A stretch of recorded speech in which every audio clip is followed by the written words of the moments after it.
الفانتازيا نوع من أنواع الأدب بيعتمد على السحر وبناء عالم خيالي بيعيش فيه مخلوقات غريبة. ولما نيجي نتكلم عن الفانتازيا لازم نتكلم عن فيلم سيد الخواتم. الفيلم مأخوذ عن رواية بتحمل نفس الاسم للكاتب جورج تولكين. قصة الفيلم بتدور عن فرودو القزم اللي بيحاول يرجع خاتم القوة لجبل الموت عشان يدمره ويقضي عليه. لكن رحلة فرودو ما بتكونش سهلة والهلاك بيكون مستنيه طول رحلته. الفيلم فيه صورة بصرية رائعة وصناعه قدموا لينا رؤية ممتازة عن عصور ما قبل التاريخ. الفيلم ده بصراحة يعتبر من علامات الفانتازيا في تاريخ السينما، وعشان كل فيلم بينجح بقصته وشخصياته فسيد الخواتم ما قدمش بس لينا قصة رائعة، ده قدم لينا كمان شخصيات قوية زي جاندالف وبيلبو باجنز وفرودو. كل ده ساعد في نجاح الفيلم وإنه يحتل مكانته الكبيرة وسط أفلام الفانتازيا عشان يحقق إيرادات وصلت ل2 مليار دولار. عمرك تخيلت إنه دولاب هدومك ممكن يكون جواه عالم سحري متكامل؟ ده بالظبط اللي حصل في فيلم سجلات نارانيا. قصة الفيلم بتدور عن 4 إخوات، هما بيتر وإدموند وسوزان ولوسي. لوسي هي مفتاح الحكاية في سجلات نارانيا، وهي اللي اكتشفت الدولاب السحري اللي بيوصل لعالم نارانيا العجيب. عشان تبدأ مغامرتهم ويروح أبطالنا ال4 لنارانيا عشان يحرروها من الساحرة البيضاء.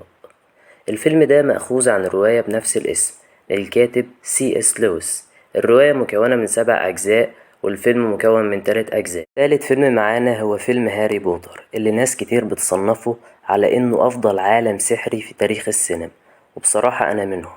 عندهم حق، ده هاري بوتر يا جماعة. قصة الفيلم بتدور عن الطفل هاري اللي بيروح لمدرسة هوجورتس عشان يتعلم السحر. الفيلم مكون من 8 أجزاء ومأخوذ عن رواية بنفس الاسم للكاتبة J.K. رولينج. رابع فيلم معانا في قائمتنا النهاردة فيلم قراصنة الكاريبي. قصة الفيلم بتحكي عن جاك سبارو، قرصان سفينة اللؤلؤة السوداء اللي الطاقم بتاعه بيتمرد عليه وبيحطه في سفينة وبينقله على جزيرة مهجورة وبيسيبوا معاه مسدس فيه طلقة واحدة عشان ينتحر. الفيلم مكون من 5 أجزاء ويعتبر من أفضل الأفلام اللي نقلت عالم القراصنة والبحار للسينما. ولأن الفيلم الحلو دايما بيبقى حلو بشخصياته وفكرته، فقراصنة الكاريبي قدم لنا شخصية جاك سبارو، الشخصية اللي كلنا حبيناها وتأثرنا بيها وقلدناها في الشكل وطريقة الكلام. وما ينفعش ننسى عبقرية النجم جوني ديب في تجسيد الشخصية دي. خامس فيلم فانتازيا لازم تشوفه هو فيلم أليس إن وندرلاند. الفيلم بيحكي عن بطلتنا أليس اللي بتكتشف عالم سحري مختلف عن عالمها. أليس بتروح لمكان غريب اسمه بلاد العجائب. خلال رحلتها في الأرض الغريبة دي بيحصل صراع بين الملكة الحمراء والملكة البيضاء وبتتوالى الأحداث. الفيلم ده يعتبر من أفضل أفلام الفانتازيا اللي قدمت صورة بصرية رائعة شكلت مزيج رائع مع جمال القصة. الفيلم مأخوذ عن رواية مغامرات أليس في بلاد العجائب اللي صدرت سنة 1865.